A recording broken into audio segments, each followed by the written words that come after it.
Les États-Unis sont secoués ce week-end par une nouvelle salve de révélations dans l'affaire Jeffrey Epstein. Une vingtaine de photos inédites issues des archives du délinquant sexuel ont été publiées par les démocrates de la commission de surveillance de la Chambre des représentants et elles font polémiquer toute la sphère politique américaine. Parmi ces clichés, le président américain Donald Trump apparaît sur plusieurs d'entre elles, entouré de plusieurs femmes, dont les visages ont été masqués, ainsi que debout aux côtés de Jeffrey Epstein lui-même. Mais Trump n'est pas le seul. L'ancien président Bill Clinton, le milliardaire Bill Gates, Steve Bannon, l'ancien prince Andrew et d'autres figures influentes figurent aussi dans cette série. Ces photos ne montrent pour l'instant aucune preuve d'abus criminel, et il reste incertain où et quand elles ont été prises. Pourtant, leur publication relance un débat intense.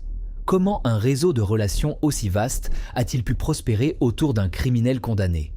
Et pourquoi certaines images, comme un bol de préservatifs à l'effigie de Trump, attisent particulièrement l'attention des médias et du public? Interrogé par la presse, Donald Trump a minimisé l'impact de ces photos, déclarant qu'il ne les avait pas vues et affirmant que Epstein avait des photos avec tout le monde et que ce n'était pas un gros problème. Malgré ces démentis, la pression monte. Les démocrates exigent la publication complète des fichiers détenus par le ministère de la Justice avant la date limite du 19 décembre, espérant que la vérité sur le réseau d'Epstein éclate enfin au grand jour.